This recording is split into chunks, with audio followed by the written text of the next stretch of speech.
For the movie theater TV, there's 3 remotes. This is the volume receiver remote, this is the TV remote, and then this is the Roku remote. The first thing you want to check is this, which is the Monster Power Box. This center button you need to push to make sure it's on. Even if it's lit up doesn't mean that the power's on. So if the power goes off in the house, this will automatically shut itself down and reset. So you need to make sure that's on in order for anything else to work.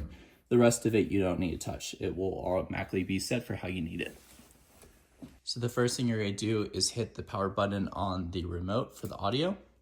And then once you do that, you're going to make sure that you hit TV audio, which is this button here. And then all you need to use is volume up and down. The rest of the remote should be set to be set up properly. You don't need to configure that.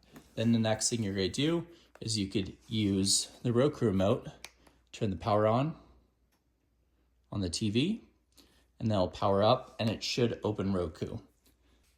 So if Roku doesn't automatically pop up when you turn the TV on with the Roku remote, you could click this button right here at the top right, and this will open up your inputs, and then you could find Roku right here on the TV on the bottom. This remote works like kind of a mouse pointer, so you could either click and use this, or you can point it at the TV. A lot of times it also shows up here on the home screen, so you'll click OK, and they'll open up Roku.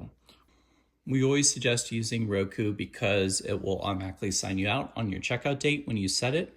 However, if you decide you don't want to, you could click the home button on the remote, the TV remote, and sign into any of these apps because it is a smart TV.